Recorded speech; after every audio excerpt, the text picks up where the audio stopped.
Bab 379 Zaman Keemasan. Ketiga kerangka itu dengan hati-hati melaporkan kejadian-kejadian besar terkini kepada kerangka berlian kuning di depan mereka. Dengan ratusan ras yang muncul bersama-sama, struktur kekuasaan Zeushu telah berubah total. Meskipun ras-ras tersebut belum mengambil tindakan terhadap orang-orang biasa, mereka tidak sopan kepada para pembudidaya di antara ras manusia. Misalnya, Raja Yaksa telah mulai membunuh manusia kuat. Selain itu, orang-orang kuat dari ratusan ras saling bersaing dan perang pun pecah satu demi satu. Orang-orang kuat dari ras manusia dipukuli habis-habisan hingga mereka tidak dapat mengangkat kepala. Banyak orang benar-benar mulai memilih untuk bergabung dengan raja-raja dari berbagai ras. Ras manusia tampaknya sudah mulai menurun. Dari perspektif gambaran yang lebih besar, dunia kultivasi akan mengantar pada zaman keemasan, dengan ratusan ras berkumpul dan raja-raja teratas saling bertarung, yang pasti akan menghasilkan percikan-percikan yang paling cemerlang. Darah emas, tubuh yang tak terkalahkan, jiwa yang suci, kekuatan sihir yang tak tertandingi, keterampilan bertarung yang terkuat, raja-raja dari semua ras telah bangkit satu demi satu, dan pasti akan menciptakan era gemilang yang akan bersinar sepanjang masa. Namun, tampaknya hal ini tidak berlaku bagi umat manusia. Berbagai tanda telah menunjukkan bahwa manusia akan segera menjadi peran pendukung antara surga dan bumi, dan hal-hal yang lebih buruk mungkin terjadi. Tiga kerangka menyertai kerangka berlian kuning memasuki kota Chang'an. Meskipun mereka tidak menimbulkan kepanikan, mereka tetap menarik perhatian orang-orang dari waktu ke waktu. Apakah kau punya cara agar aku bisa berbaur dengan manusia tanpa terdeteksi? Xiao Chen teringat akan kulit yang diberikan iblis kepada Raja Qin Guang, Raja Yama, dan Raja Samsara, agar mereka bisa berbaur dengan masyarakat manusia. Ketiga kerangka itu sangat kagum dengan Xiao Chen, yang memiliki tubuh tulang berlian kuning, dan tampaknya menanggapi permintaannya dengan sangat serius. Mereka segera menemukan solusi. Salah satu kerangka berkata, "Aku akan mengupas kulit manusia." Melihat bahwa mereka tampaknya memperlakukan kehidupan manusia sebagai sesuatu yang tidak berharga, Xiao Chen merasa sedih. Jika ras manusia benar-benar menurun, mereka mungkin akan diperbudak seperti ternak pada akhirnya. Pergi dan buatkan aku satu set pakaian tempur dari besi dingin, lalu siapkan beberapa set pakaian yang pas untukku. Mustahil baginya untuk menyamarkan dirinya dengan menutupi tubuhnya dengan kulit manusia, jadi dia harus puas dengan cara terbaik berikutnya dan menyembunyikan kerangkanya sepenuhnya dengan pakaian. Sehari kemudian, Xiao Chen mengenakan baju besi yang bersinar dengan cahaya dingin, dan bahkan kepalanya ditutupi oleh helm besi. Kemudian dia mengenakan pakaian kain manusia. Baju zirah besi itu setara dengan daging dan darah, membuat tubuhnya lebih berisi, dan menghalangi cahaya tubuh tulang berlian kuning. Menutupinya dengan kain hampir dapat menyembunyikan tubuh aslinya. Tetapi helm besi itu membuatnya tampak sangat aneh, jadi dia akhirnya mengenakan jubah dan topi dengan kerudung hitam. Meskipun jelas bahwa ia sengaja menyembunyikan penampilan aslinya, itu sudah cukup. Inilah efek yang ia inginkan, hanya untuk menghindari kesalahan dengan tengkorak berlian kuning yang bersinar. Sekarang setelah ia mencapai alam tertinggi berlian kuning, bahkan jika ia mengembun dari dunia maya ke dunia nyata, Xiao Chen dapat bertahan di dunia ini untuk waktu yang lama. Ia menjadi semakin mahir menggunakan kekuatan jiwanya. Ia dengan mudah menghapus semua ingatan tentang dirinya dari ketiga kerangka itu dan kemudian berpisah dengan mereka. Cahaya bulan bagaikan air, dan kota Chang'an memadatkan energi naga para kaisar sepanjang masa. Di bawah cahaya bulan yang terang, semburan kabut ungu benar-benar muncul, dan samar-samar ada bayangan naga yang berputar-putar dan menari. Xiao Chen berdiri di sebuah gedung tinggi di kota Chang'an. Setelah beberapa kali mencoba, ia mengarahkan esensi langit dan bumi ke sana dan mampu memurnikan dan menyerapnya secara perlahan. Ini adalah terobosan besar. Setelah bertransformasi ke alam pamungkas berlian kuning, ia benar-benar dapat memurnikan energi spiritual di Jiushu. Ini berarti ia dapat berlatih lintas batas. Bulan bersinar terang di langit, dan cahayanya yang putih bersinar. Seluruh kota Chang'an tampak diselimuti oleh tabir suci. Pada malam yang tenang ini, Xiao Chen berdiri di atas gedung tinggi, terus-menerus mengarahkan esensi langit dan bumi ke dalam tubuhnya. Cahaya bulan adalah yang paling terang di antara mereka, dan orang dapat dengan jelas melihat cahaya bulan mengembun bersama, seperti tetesan air yang mengalir di langit. Tak lama kemudian, Xiao Chen dikelilingi oleh energi spiritual. Cahaya bulan berkumpul dan perlahan-lahan membentuk tirai cahaya suci berwarna putih susu, menyelimuti Xiao Chen. Rasanya seperti saya kembali ke masa lalu dan benar-benar dapat menggunakan hakikat langit dan bumi untuk menenangkan jiwa dan raga saya. Ketika seberkas cahaya pagi melesat dari timur, Xiao Chen terkejut saat mengetahui bahwa setelah menghabiskan begitu banyak waktu dari dunia maya ke dunia nyata di tengah malam, ia tidak ditarik kembali ke dunia orang mati. Mungkinkah ada batas waktu hanya dalam pertempuran? Dan praktik pengumpulan saripati langit dan bumi semacam ini tidak terpengaruh. Dia berlatih dengan tenang di dalam rumah selama setengah hari lagi, dan baru membuka pintu dan keluar pada siang hari. Jika Anda ingin tahu lebih banyak, Anda tentu harus pergi ke tempat-tempat yang ramai. Menara terkenal di kota Chang'an, Menara Yanyu tidak diragukan lagi adalah tempat terbaik untuk ini. Ada banyak orang terkenal di sini, dan banyak sastrawan yang memajang puisi dan syair mereka di dinding. Ini benar-benar bangunan terbaik di kota Chang'an. Terutama dalam 20 tahun terakhir, Jiushu telah dibuka segelnya, dan para master dari seluruh dunia memasuki dunia manusia. Beberapa orang kuat yang tak terduga meninggalkan bekas pedang di sini, menarik banyak kultivator untuk datang ke sini. Selama bertahun-tahun, banyak pria kuat telah meninggalkan jejak mereka di sini untuk bersaing satu sama lain. Oleh karena itu, tempat ini tidak hanya menjadi tempat yang elegan bagi kaum terpelajar, tetapi juga medan perang bagi orang-orang yang paling berkuasa, membuat Menara Yanyu semakin terkenal. Bahkan menyebar ke seluruh bagian Kyushu dan menjadi menara paling terkenal keempat di dunia. Terlebih lagi, dalam 1 atau 2 tahun terakhir, ratusan ras telah muncul, dan setelah raja-raja ras asing mendengar tentang menara ini, beberapa dari mereka meninggalkan jejak mereka yang mengerikan di sini, membuat Menara Yanyu memiliki potensi untuk maju ke 3 besar di dunia. Itu memang tempat berkumpulnya kekuatan besar. Ketika Xiao Chen berjalan ke Menara Hujan Berkabut, dia langsung merasakan beberapa pikiran ilahi yang kuat sedang mengawasinya. Ini jelas merupakan sesuatu yang hanya bisa dilakukan oleh orang yang sangat kuat. Tempat ini memang bukan tempat biasa. Pikiran ilahi itu berkelebat dan lenyap dalam sekejap. Xiao Chen langsung naik ke lantai 7, memilih tempat duduk di dekat jendela, dan memesan sepocit teh anggrek dingin. Meskipun teh itu adalah teh yang terkenal, dia hanya bisa berpura-pura meminumnya dan tidak bisa benar-benar meminumnya.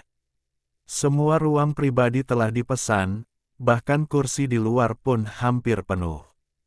Akhir-akhir ini, kaum terpelajar yang gemar membaca puisi dan melukis semakin sedikit, tetapi jumlah praktisi semakin bertambah.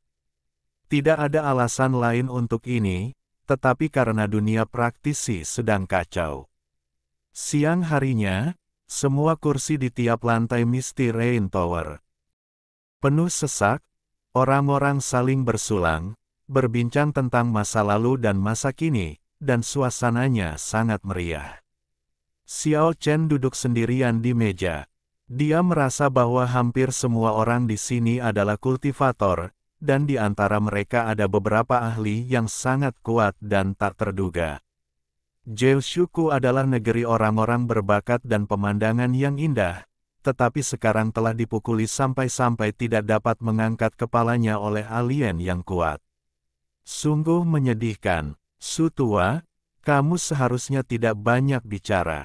Seseorang di sebelahnya menasihati, hati-hati dengan apa yang kamu katakan, apa yang kamu takutkan. Aku mengatakan yang sebenarnya. Tadi malam, Raja Yaksa kembali melakukan pembunuhan besar-besaran di Yusu. Dia membantai 23 orang kuat dalam satu malam, dan tidak ada yang bisa menahan 3 gerakan darinya. Sungguh menyedihkan. Su tua tampak sangat bersemangat, rambutnya yang acak-acakan menutupi pipinya, dan dia terus menuangkan anggur ke dalam mulutnya. Tuan Su, jangan bicara lagi. Jika alien kuat itu mendengarmu, kita akan mendapat masalah besar. Orang-orang di sekitarnya terus membujuknya, takut dia akan menimbulkan masalah. Saya merasa sedih. Mengapa seperti ini? Apakah raja-raja ras alien itu benar-benar sekuat itu? Tidak bisakah ras manusia saya menemukan seorang kultivator yang dapat bertahan selama 3 gerakan? Kenyataannya sangat kejam. Banyak pejuang ras manusia telah membelot ke raja-raja ras alien. Ini adalah zaman keemasan bagi para raja. Lao Su, jangan bicara lagi. Orang di sebelahnya hendak menariknya menjauh dari menara Yanyu. Zaman keemasan, zaman kemakmuran yang penuh kegembiraan, zaman kemakmuran milik siapakah ini? Ini adalah dunia di mana yang kuat memangsa yang lemah. Tidak ada tempat bagi orang-orang nyata untuk berdiri. Serigala berkuasa, dan binatang buas menduduki posisi tinggi. Mereka semua adalah alien yang kuat. Zaman kemakmuran adalah milik mereka. Ini adalah zaman kemakmuran para raja binatang buas. Lao Su, kamu sudah terlalu banyak minum. Ayo pergi. Rekan di sebelahnya memeluknya erat-erat, ingin membawanya pergi dari sini secepat mungkin. Berhenti. Pintu kamar pribadi di sebelahnya didorong terbuka, dan seorang kultivator jangkung berjalan keluar. Dia tampak seperti seorang penjaga. Dia berdiri di depan tangga dan berteriak, "Beraninya kau bicara omong kosong di sini? Kau pantas dibunuh. Omong kosong apa yang kukatakan?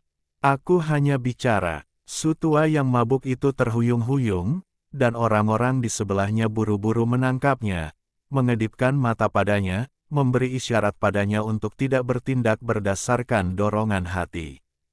Beraninya kau bersikap keras kepala seperti itu. Apa maksud? Serigala berkuasa dan binatang buas menduduki jabatan tinggi. Kau orang gila yang menyebarkan kata-kata jahat untuk membingungkan rakyat dan bahkan membicarakan urusan negara tanpa izin. Tidaklah berlebihan untuk menjatuhkan hukuman mati padamu. Haha, bukankah yang kukatakan itu benar? Su tua tertawa, menggoyangkan tubuhnya, menunjuk ke arah penjaga di depannya, dan berkata, "Kau bukan binatang buas, kan?" Petik 2. Beraninya kau. Aku adalah pengawal pangeran tertua. Sekarang aku akan menghukummu mati. Ketika penjaga itu mengatakan ini, sambaran petir keluar dari mulutnya. Tanpa diduga, Su tua yang acak-acakan ternyata sangat terampil dan menghindar dengan cepat. Dia menunjuk ke kamar pribadi dengan mabuk dan berkata, "Ternyata apa yang kukatakan benar." Pangeran tertua yang diadopsi oleh ratu tidak lain adalah Su Chang, putra tertua dari ular dewa berkepala 9. Apa yang salah dengan apa yang kukatakan? Karena anak-anak buas sepertimu, dunia ini menjadi kacau balau. Su tua, omong kosong apa yang kau bicarakan? Orang di sebelahnya buru-buru menutup mulutnya, lalu meminta maaf kepada penjaga yang berjalan keluar dari kamar pribadi, dan ingin pergi berkeliling dan turun ke bawah. Sekarang, setelah kau mengatakan semuanya, apakah kau masih ingin pergi begitu saja? 7 atau 8 pengawal yang kuat bergegas keluar dari ruang pribadi dan mengepung Lao Su dan pria lainnya. Semua orang di atas mengalihkan pandangan mereka ke sana. Lao Su memegang kendi anggur, menunjuk ke arah para penjaga dan berkata, "Jika kalian punya nyali, pergilah dan lawan raja-raja dari berbagai suku. Kalian hanyalah orang-orang tak berguna yang mengandalkan kekuatan orang lain untuk menindas orang lain." Para penjaga menjadi marah dan menggunakan semua keterampilan mereka untuk mengirimkan sinar cahaya dan menyerang Lao Su. Namun, semuanya diblokir oleh Lao Su.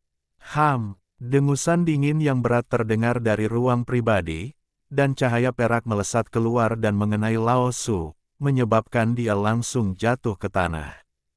Pangeran tertua sungguh perkasa dan kuat. Puji para pengawal serempak. Bagaimana Yang Mulia akan menghadapinya? Keluarkan dia dan penggal kepalanya.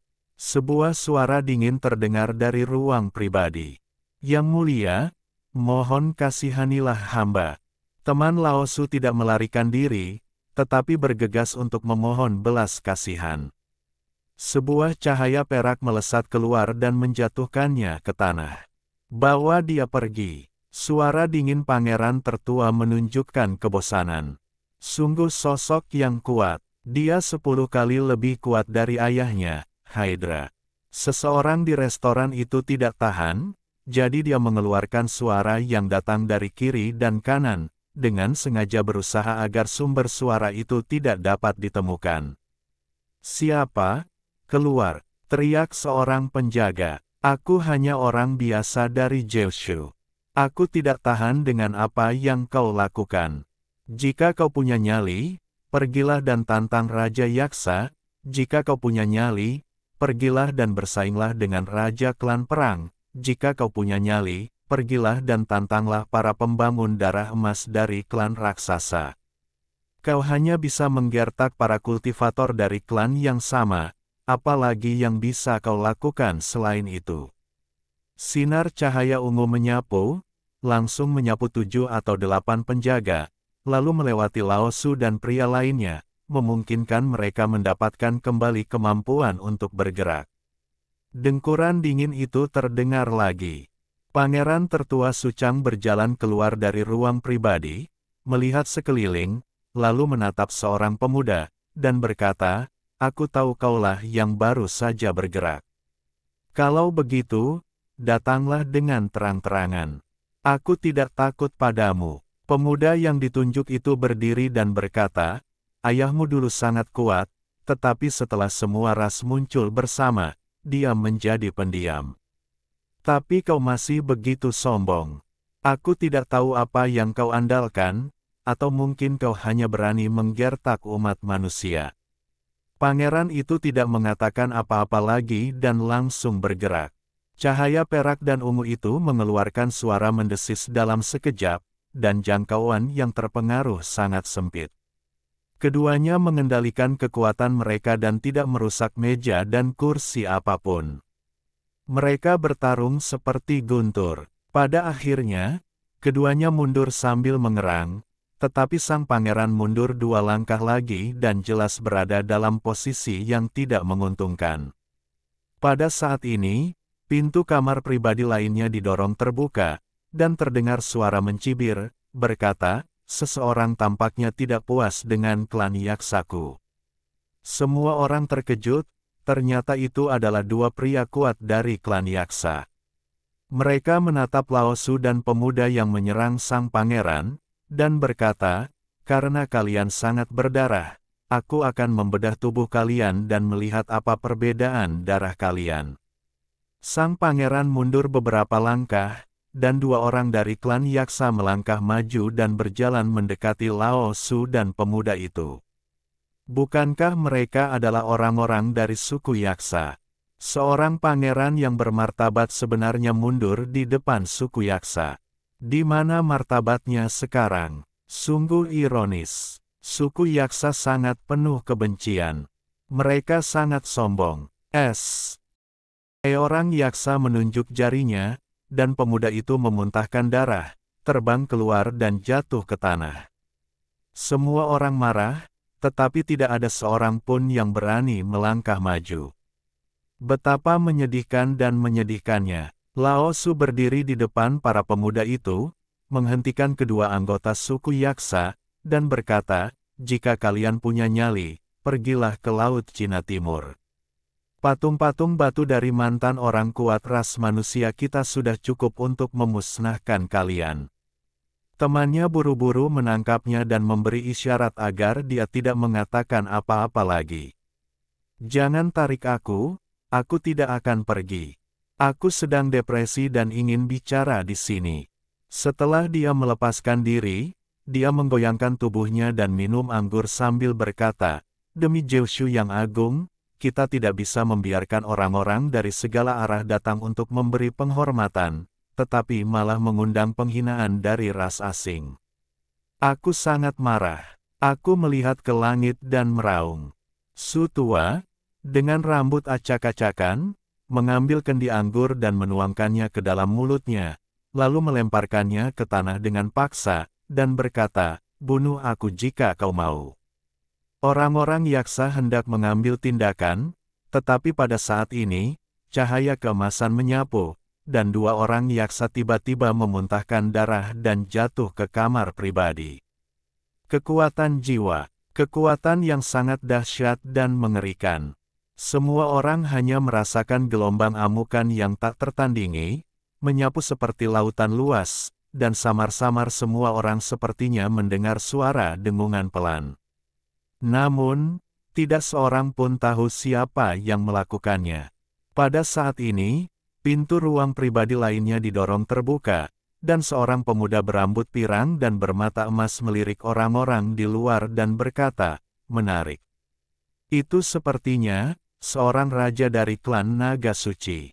Petik 2. Itu dia, aku pernah melihatnya bertarung dengan Wu Zanhun. Semua orang ketakutan. Pada saat ini, pintu kamar pribadi lainnya juga didorong terbuka. Ketika semua orang melihat orang di dalam, beberapa orang terkesiap. Itu adalah raja perang di antara 4 garis keturunan kerajaan klan perang. Pada saat yang sama, pintu beberapa kamar pribadi didorong terbuka. Bab 380 Gerakan Awal. Pintu beberapa kamar pribadi didorong terbuka, dan beberapa orang keluar. Meskipun tidak ada fluktuasi energi yang kuat yang meletus, momentum yang tak terlihat itu masih membuat orang gemetar. Tentu saja, seseorang mengenali identitas mereka, dan terdengar seruan dan desahan. Orang pertama yang muncul adalah Raja Muda dari klan Naga Suci. Rambut emasnya yang panjang secerah matahari, dan bahkan matanya berwarna emas. Dengan senyum tipis, dia melirik banyak kultivator di menara hujan berkabut. Dia seperti seorang kaisar, dengan aura yang mendominasi dunia. Orang kedua yang muncul bahkan lebih menakutkan, dengan rambut hijau yang berkilauan dengan sihir yang menakutkan. Dia tampak seperti orang suci yang terlahir dalam pertempuran, dengan matanya yang dipenuhi dengan semangat juang yang tinggi. Dia tidak lain adalah seorang raja perang di antara 4 garis keturunan kerajaan dari klan perang, bernama Jingpo, yang memiliki aura memandang rendah dunia dan menjadi satu-satunya yang lebih unggul darinya. Setelah pintu kamar pribadi ketiga didorong terbuka, pemiliknya tidak keluar, tetapi semua orang sudah tahu siapa orang itu. Karena dalam cahaya redup, seorang gadis yang memikat semua orang muncul seperti mimpi. Meskipun kecantikannya yang tiada taraf tidak dapat terlihat dengan jelas, sepasang sayap giok hitam yang sangat indah membuktikan identitasnya, Raja Malaikat yang jatuh. Pintu 2 kamar pribadi lainnya juga didorong terbuka, tetapi tidak ada yang tahu siapa pemilik di dalam. Tetapi satu hal yang pasti, dia pasti raja ras alien. Kalau tidak, bagaimana dia berani menunjukkan kesetaraan di depan Raja Naga Suci dan Raja Klan Perang? Tidak ada yang menyangka bahwa menara hujan berkabut akan mengumpulkan 5 raja ras asing. Itu benar-benar hal yang mengejutkan. Apakah itu suatu kebetulan bahwa mereka berkumpul di menara pertama Chang'an? Raja Naga Suci meninggalkan bayangan emas di tempat itu dan langsung muncul di depan ruang pribadi lainnya. Ia mengangkat dua yaksa yang tergeletak di genangan darah. Cahaya emas mengalir ke tubuh kedua pria itu seperti gelombang air. Ah! Ah! Dua yaksa bertampang buruk rupa dengan kulit biru tua menjerit kesakitan dan terbangun dari kematian. Serangan jiwa yang dahsyat. Cahaya suci yang terang melesat keluar dari mata emas Raja Naga Raksasa Suci, dan dia berkata, tubuhnya hampir runtuh, dan jiwanya hampir menjadi abu. Jika aku tidak bertindak, dia pasti sudah mati. Terima kasih, Raja Naga Raksasa Suci, atas pertolonganmu. Kedua yaksa itu buru-buru bersujud di tanah. Mereka tidak lagi memiliki ekspresi ganas yang baru saja mereka tunjukkan. Salah satu dari mereka berkata, "Tolong, Raja Naga Raksasa Suci, ambil alih kami. Raja Yaksa telah membunuh orang-orang di Yuzu yang berdekatan. Kurasa dia akan memasuki daerah Yongsu." Pada saat ini, Raja Perang Jingpu tiba-tiba berbicara. Kepalanya penuh dengan rambut hijau aneh yang membuatnya tampak mengesankan. Ya, meskipun kedua master yaksa itu sombong di hadapan manusia kuat, mereka bahkan tidak berani bernapas saat menghadapi Raja Perang Jingpu. Mereka dipenuhi dengan rasa takut yang mendalam terhadap Raja Iblis yang menakutkan ini. Perlu kalian ketahui bahwa beberapa hari yang lalu, Raja Perang Jingpu membantai Raja para raksasa. Darah pun turun dari langit, dan ketika mayat raksasa setinggi 10 meter itu jatuh ke tanah, Raja Perang Jingpu pun membangun reputasi sebagai penjahat besar. Pertama, Mabao bertarung melawan Raja Singa Emas, dan kemudian Jingpu membantai Raja Raksasa. Kekuatan Raja Klan Perang sungguh mencengangkan. Aku ingin bertemu Raja Yaksa. Suara Jingpu terdengar dingin. Raja Yaksa akan tiba di kota Chang'an besok. Kita akan bertemu nanti. Raja Naga Suci berambut emas dan bermata emas itu tersenyum tipis. Ia dan Raja Ye Aksa adalah sekutu, jadi ia tentu tahu keberadaannya. Banyak kultivator di menara hujan berkabut berubah warna ketika mereka mendengar ini. Baru-baru ini, Raja Yaksa telah menjadi terkenal di seluruh 9 provinsi dan telah membunuh banyak master manusia. Dia memang Raja Alien yang paling kejam dan bengis di antara ratusan ras terhadap manusia kuat. Sungguh berita buruk bahwa dia akan datang ke kota Chang'an. Raja Perang Jingpu mengangguk tanpa suara. Selama proses ini, Raja Malaikat Jatuh yang telah membingungkan semua orang dan raja-raja dari 2 ruangan lainnya tidak keluar. Raja Naga Suci menatap dingin ke arah Lao Su dan rekan-rekannya, lalu melirik ke arah banyak orang kuat di menara hujan berkabut dan berkata, "Teman-teman yang beraksi, keluarlah dan lihatlah." Semua orang takut. Siapa yang bisa menolak Raja Naga Suci jika dia ingin campur tangan dalam masalah ini? Orang yang baru saja menyelamatkan Lao Su mungkin akan mati di sini. Paviliun hujan berkabut tiba-tiba menjadi sunyi, tidak ada seorang pun yang menonjol, tetapi suasananya sangat tegang. Raja Naga Suci berkata dengan suara dingin, menatap semua orang, "Apakah kalian menungguku untuk menemukan kalian?" Tetap saja tidak ada yang menjawab, dan lantai itu benar-benar sunyi. Semua orang sangat terkejut. Tampaknya, Raja Naga Suci belum benar-benar memastikan siapa yang telah melakukan gerakan itu. Ini sudah cukup untuk menunjukkan betapa kuatnya orang itu. Dia mungkin tidak jauh lebih lemah dari Raja Naga Suci. Jika kau tidak keluar, aku akan membunuh semua pembudidaya manusia di gedung ini.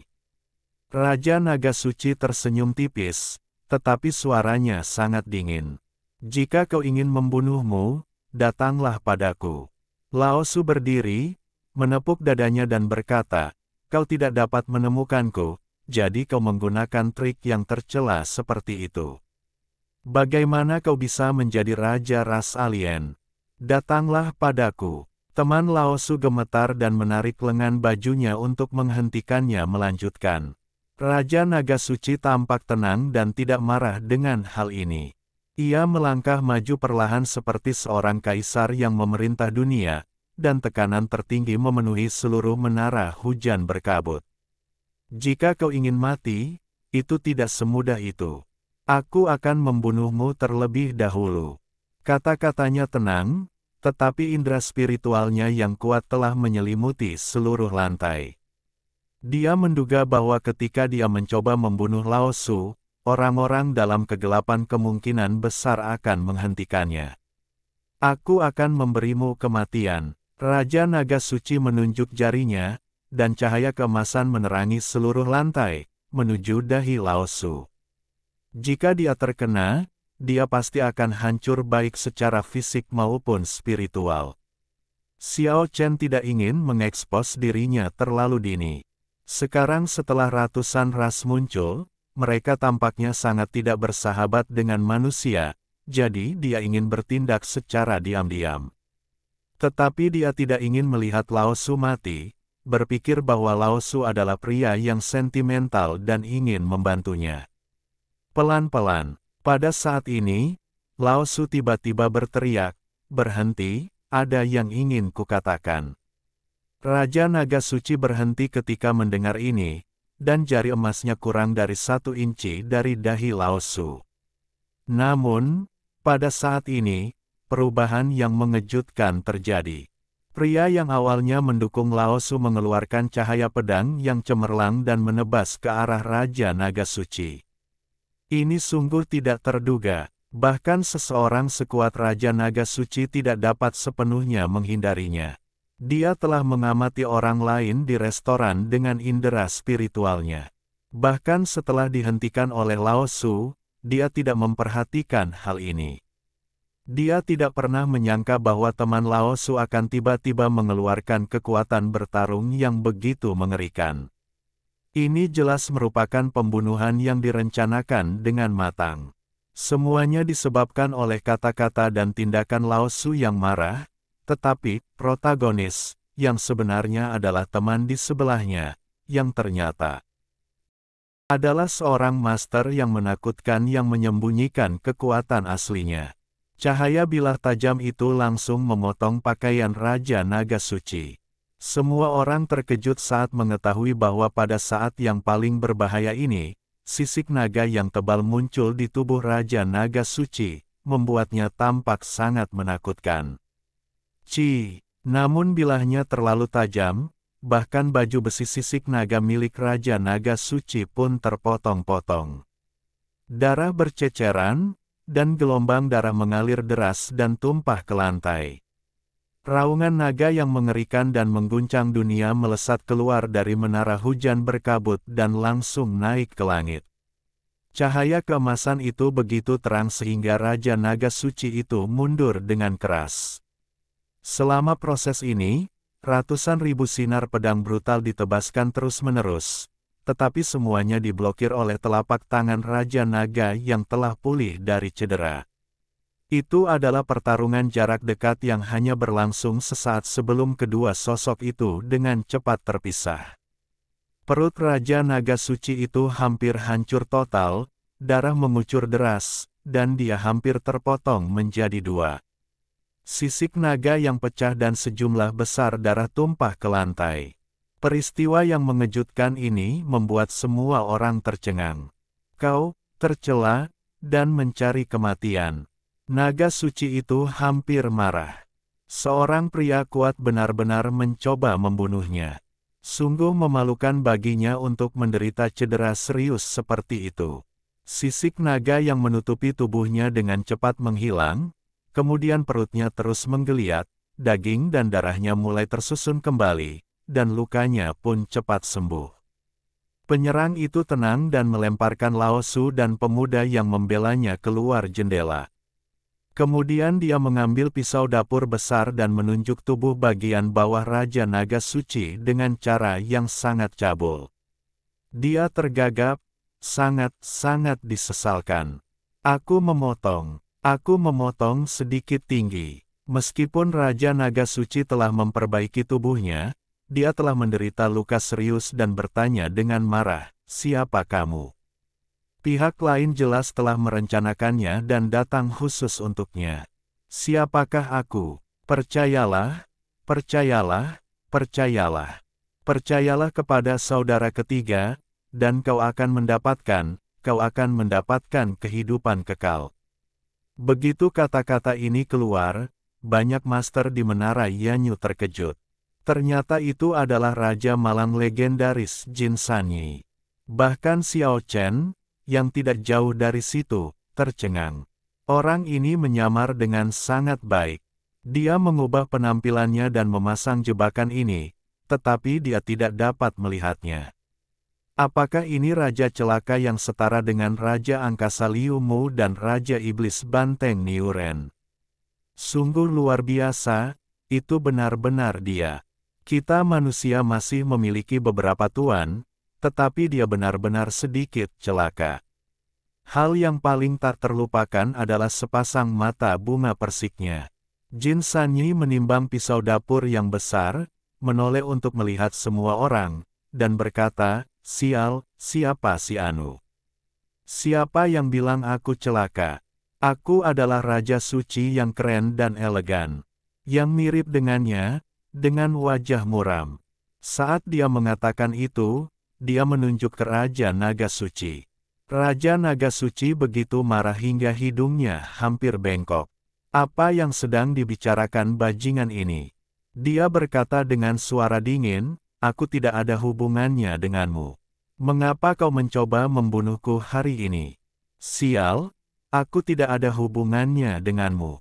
Kau menunggangi leherku." Naga burung dari sukumu tidak hanya mengepung saudaraku, Raja Nilong, tetapi juga hampir memukul tungganganku, keledai dewa nomor 1 di dunia, hingga mati. Aku tidak akan pernah membiarkanmu pergi. Jin Sanyi berbicara dengan lancar tanpa tergagap. "Persetan denganmu." Raja Naga Suci sangat marah hingga dia mengumpat. Bajingan di depannya itu hanya bicara omong kosong dan membuat alasan. "Ada apa? Aku baru saja memukulmu. Kalau kamu tidak puas, gigit saja aku." Jin Sanyi mengedipkan mata bunga persiknya sambil tersenyum, tampak seperti dia akan membuat seseorang marah sampai mati. Wajah Raja Naga Suci tampak sangat muram.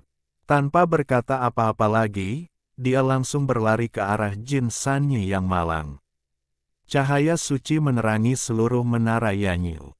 Jin Sanyi tidak ragu-ragu, dia membalikkan badan dan melompat keluar jendela, menimbang pisau dapur besar itu, menunjuk ke belakang 2 kali, dan berkata, "Saudaraku, aku pergi dulu."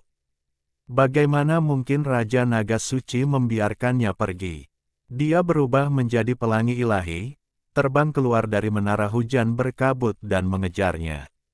Raja klan perang, Jingpu, melihat semua ini dan berkata dengan dingin, "Raja Naga sedang marah." Pihak lain jelas-jelas mencoba untuk memancingnya untuk mengejar. Pada saat ini, gadis malaikat jatuh yang telah memikat semua orang berbicara dari ruang pribadi, berkata, "Apakah Raja San akan pergi dan melihatnya?" "Aku ingin melihatnya sendiri." Jingpu ingin pergi. Namun, pada saat ini, langkah kaki yang mantap dan kuat terdengar di tangga, dan seorang pemuda pirang yang heroik berjalan ke atas. Dia memiliki mata vertikal yang tertutup rapat di tengah dahinya, dan rasa penindasan yang tak tertandingi terpancar dari seluruh tubuhnya. Temperamennya terlalu mirip dengan Raja Perang Jingpo, dan dia tampaknya memiliki aura supremasi bawaan. Raja Singa Emas. Semua orang ketakutan. Dia adalah orang kuat yang bisa bertarung seri dengan Raja Perang lainnya, Ma Bao, dan tak terkalahkan. Dikatakan bahwa ia akan melakukan pertempuran menentukan lainnya dengan Ma Bao di kota Chang'an dalam waktu dekat. "Itu kamu." Raja Perang Jingpo menatap Raja Singa Emas dengan ekspresi yang rumit. Pihak lain awalnya adalah salah satu dari 4 garis keturunan kerajaan klan perang, tetapi sekarang dia telah menjadi pihak yang berseberangan. Ayo pergi. Tidak mudah membunuhmu di sini. Sikap arogan Raja Singa Emas tidak tersamarkan. Semua orang sangat terkejut. Raja Singa Emas telah bertempur beberapa kali dengan Mabao, dan sekarang dia benar-benar mencoba memprovokasi Raja klan perang lainnya. Dia benar-benar terlalu percaya diri. Kau datang ke sini untuk menghentikanku.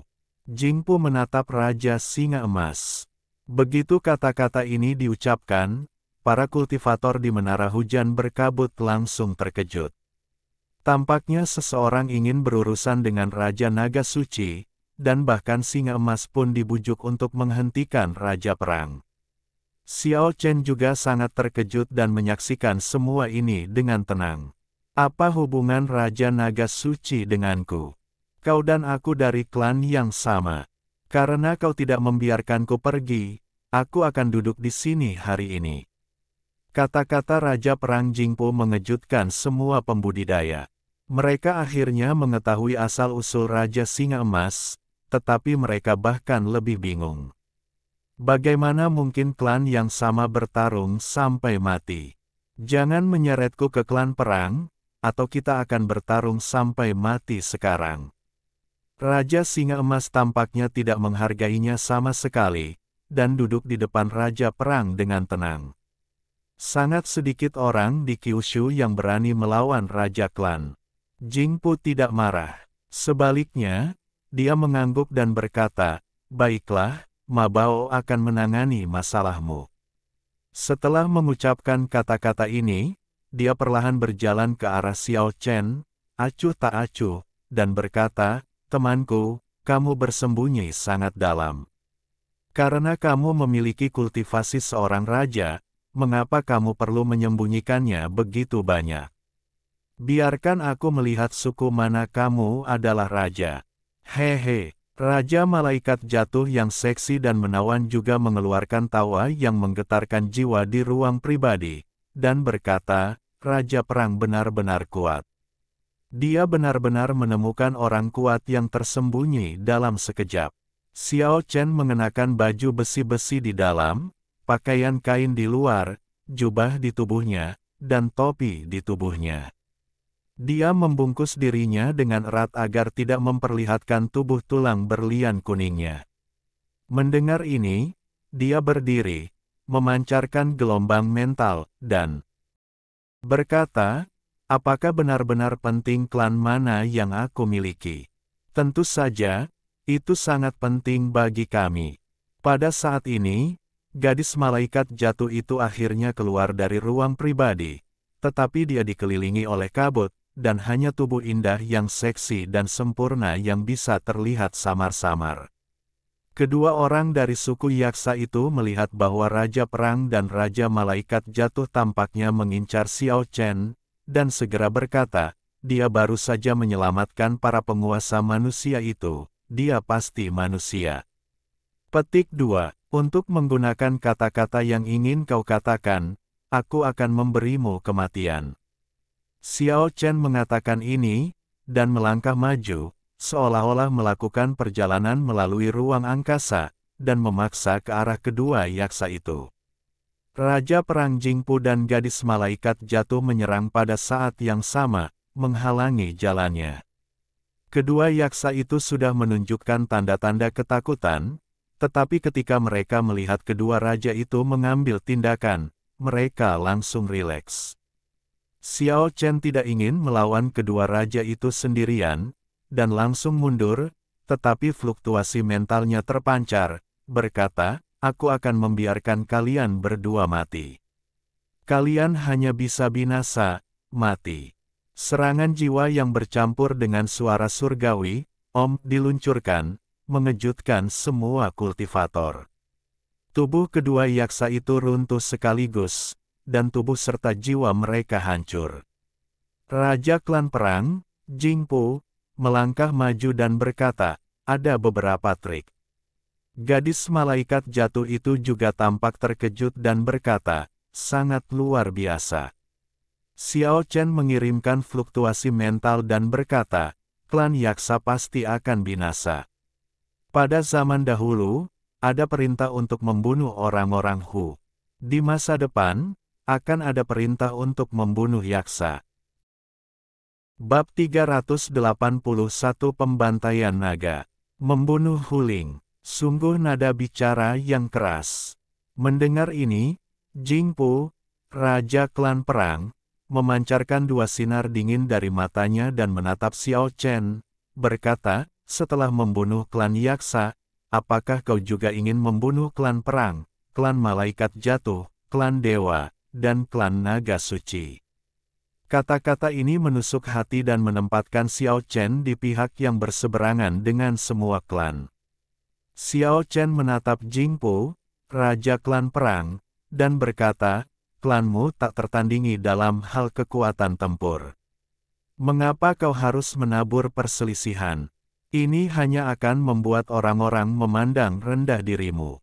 Aku tidak pernah mengatakan bahwa aku akan menghancurkan semua klan, tetapi klan Yaksa telah bertindak terlalu jauh dan membantai para penguasa manusia. Mereka pantas untuk dibunuh.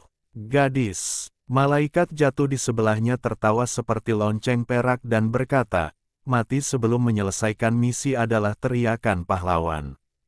Sebaiknya kau lindungi dirimu sendiri terlebih dahulu. Bang! Terdengar suara keras dari kamar pribadi di sebelahnya, yang telah dibuka sejak lama tetapi tidak ada seorang pun yang keluar. Sebuah pintu terbuka, dan kemudian seorang pria aneh melangkah keluar. Tingginya 2 meter, dengan rasa penindasan yang kuat, dengan tubuh manusia dan kepala semut, dan tampak sedikit mengerikan. Coba kulihat siapa yang bicara omong kosong. Ternyata itu adalah seorang raja muda dari suku semut. Meskipun dia disebut suku semut, saat ini dia memancarkan tekanan berat seperti gunung. Dia berjalan langsung ke arah Xiao Chen dan menatapnya. 3 raja, Raja Semut, Raja Perang, dan Raja Malaikat Jatuh, mengepung Xiao Chen. Seluruh menara hujan berkabut di penjara oleh kekuatan dahsyat yang tak terbayangkan. Pada saat ini, tidak ada seorang pun yang bisa keluar atau masuk. Tempat ini sepenuhnya diblokir dan dipenjara. Xiao Chen tidak takut, dan sangat tenang. Ia berkata, merupakan berkah bagi Jiushu bahwa ratusan ras bersatu. Dunia kultivasi pasti akan memasuki zaman keemasan, dengan ratusan aliran pemikiran yang bersaing. Inilah yang membuat orang-orang yang berwawasan senang melihatnya. Namun, suku Yaksa itu brutal dan kejam, dan ingin memusnahkan para kultivator manusia. Suku jahat seperti itu dapat memusnahkan ras manusia kita hari ini, dan ketika mereka cukup kuat di masa depan, mereka mungkin memusnahkan suku perang, suku malaikat jatuh, suku semut, Del. Perintah untuk membunuh Yaksa yang saya sebutkan hanyalah serangan balik. Jika itu hanya untuk dirinya sendiri, Xiao Chen tidak akan berkata begitu. Hal terburuk yang bisa terjadi adalah memulai perang. Bahkan jika raja-raja dari ratusan ras muncul bersama-sama di masa-masa sulit, ia dapat melindungi dirinya sendiri. Namun, jika kita tidak menjelaskannya, kita mungkin akan dihasut oleh orang-orang dengan motif tersembunyi untuk membuat semua ras memusuhi manusia dan memulai pembantaian. Begitu kata-kata itu keluar, Raja Semut terdiam. Suku Yaksa selalu kuat dan brutal, dan mereka jarang bekerja sama dengan ras lain. Jika mereka dibiarkan berkembang pesat dan berakar di tanah Kyushu, itu akan menjadi bencana bagi ras lain ketika sejumlah besar suku Yaksa muncul. Gadis malaikat jatuh itu tertawa cekikikan, bergoyang dalam cahaya redup, sepasang sayap hitamnya mengepak pelan, kakinya yang ramping dan seputih salju menjulang, tampak sangat seksi dan menawan. Dia tidak mengatakan apapun. Faktanya, dalam hal ancaman, ras manusia masih yang terbesar. Dengan basis populasi yang begitu besar, mustahil untuk membunuh mereka semua. Mereka sedang terpuruk di mana-mana saat ini, tetapi begitu mereka keluar dari kesulitan dan sekelompok master lahir, tidak akan butuh waktu lama bagi mereka untuk pulih, dan kemudian mereka akan menjadi ras yang paling menakutkan. Suara Jingpu rendah, tetapi matanya setajam pedang. Xiao Chen harus memeriksa ulang Raja Klan Perang. Jingpu tidak hanya sangat kuat, tetapi juga memiliki pikiran yang suram dan menakutkan. Dia sangat memusuhi umat manusia dan tampaknya selalu ingin menempatkan para pembudidaya manusia di sisi yang berlawanan dari semua ras. Dia jelas merupakan lawan yang berbahaya. Target Raja Perang terlalu kuat. Dalam hal kekuatan tempur, selain orang-orang Jiushu, ras mana yang tidak terlahir dengan bakat luar biasa? Dibandingkan dengan manusia, tidak berlebihan untuk menyebut mereka dewa. Mereka tidak perlu berlatih. Mereka bisa menjadi penguasa setengah dewa saat mereka tumbuh dewasa secara normal. Ras manusia sama sekali bukan ancaman bagi ratusan ras. Xiao Chen menatap beberapa raja alien di depannya, dan berkata perlahan, "Kaulah yang tampaknya telah melupakan musuh yang sebenarnya. Kudengar ada klan dewa pejuang di antara ratusan ras, dan mereka adalah musuh bebuyutan klan perang. Dikatakan bahwa mereka tidak dimusnahkan seperti yang dikabarkan, dan siapa yang tahu apakah mereka akan hidup kembali. Kudengar bahwa surga kuno tidak hancur. Dikatakan bahwa di masa lalu yang jauh, itu pernah mengancam klan malaikat jatuh dengan serius. Klan semut juga perlu khawatir," kata Xiao Chen dengan santai. Meskipun dia tahu bahwa dia sengaja memprovokasi, ketiga raja muda ras alien tidak dapat membantahnya. Setiap ras memang memiliki musuh yang mengerikan. Ketiga raja asing itu jelas sedang dalam suasana hati yang buruk, karena musuh bebuyutan mereka bukanlah orang biasa. Inilah hasil yang diinginkan Xiao Chen. Dia ingin menusukkan duri ke dalam hati mereka untuk mencegah mereka bersatu melawan para kultivator manusia. Kini, suku Yaksa saja sudah cukup membuat orang-orang di Jiushu merinding mendengar sebutan harimau. Jika ratusan suku bersatu untuk membantai para penguasa manusia, hanya masalah waktu sebelum suku itu punah. Sebenarnya, dia sudah punya beberapa rencana dalam benaknya. Dia berkelana di antara ratusan ras, melobi beberapa ras agar tidak bersatu, dan akan lebih baik jika beberapa ras yang kuat bisa memulai perang. Tentu saja, mereka yang dapat dibunuh harus dibunuh secara langsung. Membunuh klan Yaksa adalah keharusan. Terkadang, dampak dari pembentukan otoritas tidak terukur. Titik 2.2.2.2.2.2.2.2.2.2. Raja Perang Jingpu menatap Xiao Chen dan berkata, "Aku sedang mempertimbangkan apakah aku harus menyingkirkanmu terlebih dahulu. Aku selalu suka menghentikan orang-orang dan hal-hal yang berbahaya sejak awal." Raja Semut tidak mengatakan apa-apa, tetapi Raja Malaikat jatuh bertepuk tangan, seperti seorang gadis yang polos, sangat gembira, dan berkata, "Hebat, sungguh suatu berkah memiliki kesempatan untuk melihat Raja Perang beraksi. Aku tidak takut padamu, ayo bertarung." Itulah tanggapan Xiao Chen. Meskipun dia tidak yakin sama sekali, dia tetap ingin mengambil risiko dan membunuh Jingpu. Ini adalah lawan yang sangat menakutkan. Dia tidak hanya sangat kuat, tetapi juga memiliki pikiran yang suram dan memusuhi para kultivator manusia. Menyingkirkannya adalah pilihan terbaik. "Baiklah, aku akan membunuhmu hari ini." Raja klan perang itu penuh dengan dominasi, dan sikapnya yang, "Siapa lagi kalau bukan aku," dan memandang rendah dunia tidak tersamarkan. "Apakah menurutmu aku ini hiasan?" Pada saat ini, Raja Singa Emas bermata tiga berdiri. Dia juga salah satu dari 4 garis keturunan kerajaan klan perang. Kekuatan bertarungnya sangat mencengangkan, seperti dewa perang yang telah mengalami ratusan pertempuran. Kekuatannya tidak salah lagi. Jingpu tidak menyangka bahwa Raja Singa Emas akan benar-benar memutuskan hubungan dengan klan perang dan benar-benar ingin berurusan dengannya dalam keadaan seperti itu, yang membuatnya sangat marah. Dia berkata, "Seseorang ingin berurusan dengan Raja Naga Suci, jadi tolong datang dan hentikan aku. Aku tidak pergi demi dirimu. Tetapi sekarang aku ingin membunuh orang di depanmu. Mengapa? Kamu masih ingin mengambil tindakan?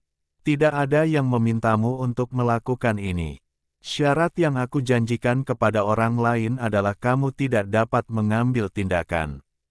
Raja Singa Emas hanya mengatakan ini, dan tubuhnya yang kekar menghalangi Raja Perang Jingpu. Dia penuh dengan semangat juang, dan rambut emasnya terbakar seperti api ilahi emas. Kedua raja itu saling berhadapan. Pada saat itu, samar-samar terdengar auman naga, milik Raja Naga Suci. Sebagai raja muda dari klan Pterosaurus, kekuatannya tidak perlu diragukan lagi. Dia bisa dikatakan tak terkalahkan. Peluitnya sangat lemah, yang berarti jaraknya setidaknya 100 mil. Dari rangkaian kejadian tadi, Xiao Chen sudah tahu bahwa Raja Naga Suci dan Raja Yaksa tampaknya adalah sekutu. Dia sangat terkejut. Tampaknya Jin Sanyi dan yang lainnya telah membuat pengaturan sebelumnya dan ingin menyingkirkan Raja Naga Suci hari ini. Gadis malaikat jatuh itu terkekeh dan berkata, "Menarik sekali, aku akan pergi melihatnya." Lalu dia terbang keluar jendela dengan anggun. Namun, saat dia melesat ke langit, cahaya hitam muncul di langit yang jauh seperti pelangi yang mengejutkan. Seorang pemuda berpakaian hitam menghalangi jalannya dan berkata, "Raja malaikat jatuh, tolong tetaplah di sini."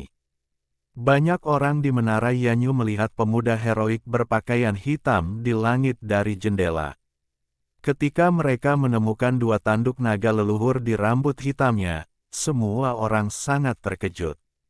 Dia adalah Raja Naga. Gadis dari klan malaikat jatuh itu tersenyum manis dan berkata, "Mengapa kau menghalangi jalanku? Aku tidak ingin ratu terlibat dalam masalah apapun." "Haha. Bisakah kau menghentikanku?" Cahaya redup di sekitar gadis dari klan malaikat jatuh itu berangsur-angsur menjadi terang. "Kau tidak akan tahu sebelum mencobanya." Pemuda berpakaian hitam itu tenang dan kalem. Dengan suara, klang, sebuah pedang suci otomatis tercabut dari punggungnya. Pedang itu begitu terang dan menyilaukan sehingga orang-orang tidak dapat melihatnya secara langsung. Pedang suci klan naga, itulah Raja Naga Hitam. Banyak orang berseru saat ini. Raja Malaikat jatuh segera tampak serius. Dia telah lama mendengar bahwa Raja Naga tidak mudah dihadapi. Raja Naga Merah sangat kejam. Saat bertarung, dia akan menjadi gila dan menghancurkan semua yang ada di jalannya. Sulit untuk menemukan lawan yang sepadan dengannya. Raja Nilong mempraktikkan metode penyegelan diri, dan tidak ada seorang pun yang dapat memaksanya mengangkat semua segel dan melawan musuh. Raja Naga Hitam tidak terduga, dan dia mengendalikan pedang suci klan naga, membuatnya tak terkalahkan. Dia tidak pernah dikalahkan, dan tidak ada yang bisa menahan cahaya pedang yang mengerikan itu. Raja Naga Hitam pernah mengikuti Niu Ren di masa lalu, dan jelas bahwa Raja Iblis Banteng juga berpartisipasi dalam operasi ini. Xiao Chen menduga bahwa orang-orang itu mungkin serius tentang hal ini, dan tujuan akhir mereka pastilah untuk berurusan dengan Raja Yaksa. Agaknya, Raja Yaksa ini cukup menakutkan, kalau tidak, Jin Sanyi dan anak buahnya tidak akan bersusah payah menghadapi sekutu Raja Yaksa, Raja Naga Suci. Raja Yaksa akan tiba di kota Chang'an besok. Apakah Jin Sanyi dan anak buahnya ingin berpacu dengan waktu untuk berhadapan dengan Raja Naga terlebih dahulu, atau menggunakan ini sebagai umpan untuk menangkap ikan yang lebih besar? Di menara hujan berkabut, Raja Perang Jingpu sedang berhadapan dengan Raja Singa Emas. Di langit, Raja Malaikat Jatuh sedang berhadapan dengan Raja Naga Hitam. Suasananya sangat halus. Raja Semut mencibir, lalu bergegas keluar dari menara hujan berkabut, ingin terbang menuju ke arah di mana Raja Naga Suci sedang meraung. Raja Semut, tolong tinggallah. Sosok itu terbang cepat, seperti meteor yang menerobos langit. Semua orang terkesiap, karena pemuda heroik ini juga memiliki sepasang tanduk naga leluhur di antara rambut hitamnya. Tidak diragukan lagi bahwa dia juga seorang Raja Naga. Itu Raja Nilong, seru seseorang. Raja Semut tentu saja telah mendengar tentang rumor bahwa Raja Nilong telah menyegel dirinya sendiri. Jadi dia tentu saja tidak berani meremehkannya. Musuh yang kekuatannya tidak diketahui adalah yang paling menakutkan. 3 pasang raja saling berhadapan, dan suasananya sangat tegang. Raungan, terdengarlah raungan naga. Di langit yang jauh, seekor naga suci terbang seperti awan. Makhluk besar ini menggetarkan sayapnya, menimbulkan hembusan angin dan menghasilkan bayangan besar di tanah. Ini jelas bukan Raja Naga Raksasa yang baru saja pergi. Ia datang dari arah lain, melewati kota Chang'an. Ia tidak mendarat untuk menyelamatkan Raja Muda dari klannya sendiri yang sedang meraung marah. Raja Singa Emas bermata 3 sedang berhadapan dengan Raja Perang, sementara Raja Naga terbalik dan Raja Naga Hitam juga menghalangi kedua raja tersebut dan tidak dapat memisahkan diri untuk menghentikan mereka. Xiao Chen melihat ke ruang pribadi terakhir. Tidak diragukan lagi ada Raja Alien di sana, tetapi dia tidak pernah keluar. Tanpa ragu-ragu, dia melesat ke angkasa dan menghalangi naga suci yang melintas di langit.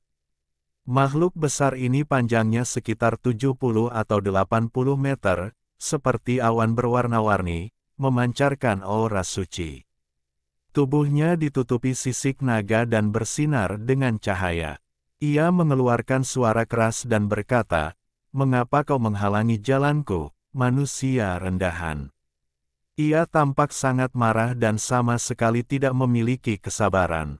Sambil berbicara, ia berlari ke depan dan kilat yang menyala-nyala keluar dari mulutnya. "Humble, apakah kamu hebat?" Xiao Chen sama sekali tidak berniat menghindar. Sambil memancarkan gelombang mental sebagai respons, ia mencampurkan sebagian suara surgawi asli, langsung menghancurkan petir setebal tangki air. Pada saat yang sama, ia membentuk perlawanan yang kuat, menghalangi monster besar yang menyerbu ke arahnya. Angin kencang itu membuat naga suci itu terhalang oleh suatu kekuatan karena kecepatannya yang tinggi, dan ia pun bergoyang di langit. Semua orang di menara Yanyu sangat terkejut. Seorang manusia mungil yang berdiri di langit ternyata dapat menghalau monster sebesar gunung. Kekuatan macam apa yang dibutuhkan untuk itu? Naga suci itu sangat marah. Tubuhnya yang besar dihadang oleh manusia yang jauh lebih kecil darinya. Sungguh memalukan baginya. Serangga hina, beraninya kau menghalangi jalanku, akan kuhukum mati kau, geram naga suci itu. Xiao Chen melangkah di udara, melangkah maju selangkah demi selangkah, menunjuk kepalanya yang besar, dan berkata, rendah hati dan suci tidak didasarkan pada keinginanmu. Jika kau ingin memberiku kematian, kau tidak dapat melakukannya bahkan jika kau berlatih selama 1000 tahun lagi. Naga suci itu meraung marah, membentangkan sayap naganya yang besar, dan menebas ke arah Xiao Chen seperti pedang surgawi yang mengerikan. Xiao Chen tidak menghindar sama sekali, melainkan berdiri di sana dengan tenang, lalu mengangkat tinggi pisau di telapak tangan kanannya untuk menghadapi sayap naga besar yang datang seperti awan gelap di langit. Kepulan, sayap naga itu datang seperti awan, menenggelamkan Xiao Chen di bawahnya, tetapi gelombang darah dengan cepat naik ke langit. Xiao Chen menyerbu maju dengan pisau telapak tangannya, dan benar-benar menembus sayap naga besar itu, menyebabkan banyak darah mengalir. Aohou! Naga suci itu meraung ke langit. Salah satu sayapnya tertusuk. Rasa sakit membuatnya mengepak terus-menerus, dan darah mewarnai langit menjadi merah. Semua orang di bawah sangat terkejut. Hanya dengan satu gerakan, dia melukai seekor naga suci. Metode seperti itu benar-benar mengerikan. Menurut apa yang kau katakan, aku akan memberimu kematian. Xiao Chen melesat ke udara, seperti bilah pedang yang tidak bisa dihancurkan. Dia mengabaikan cahaya listrik ungu yang disemburkan oleh naga suci itu dan melesat maju, benar-benar menembus sayap naga lainnya dari naga suci itu. Meskipun ini adalah naga suci, ia jauh dari sebanding dengan Raja Naga Suci. Bagi orang kuat setingkat Xiao Chen, ia tidak dapat menimbulkan ancaman apapun. Suara surgawi, Om tersembunyi dalam kata-kata itu, bergetar dan merusak jiwa naga suci itu di tempat. Sebagian dadanya bahkan runtuh, menciptakan lubang raksasa yang mengerikan, dan darah menghujani seluruh langit. Raungan naga yang memekakkan telinga bergema di seluruh kota Chang'an. Bagi para pembudidaya manusia, pemandangan ini terlalu mengejutkan. Seperti membunuh seekor naga. Bahkan Raja Perang, Raja Malaikat Jatuh dan yang lainnya terkejut dan mulai memperkirakan kembali kekuatan tempur Xiao Chen. Bang! Xiao Chen menghantam langit, tangan dewa menamparkan, darah berhamburan, sisik naga yang pecah beterbangan di langit, dan raungan naga yang melengking bergema hingga puluhan mil. Dia benar-benar akan membunuh naga itu. Dengan kekuatan seperti itu, Ordo pembunuh yaksa tampaknya bukan omong kosong. Itulah yang dipikirkan semua orang, dan banyak kultivator manusia sangat bersemangat.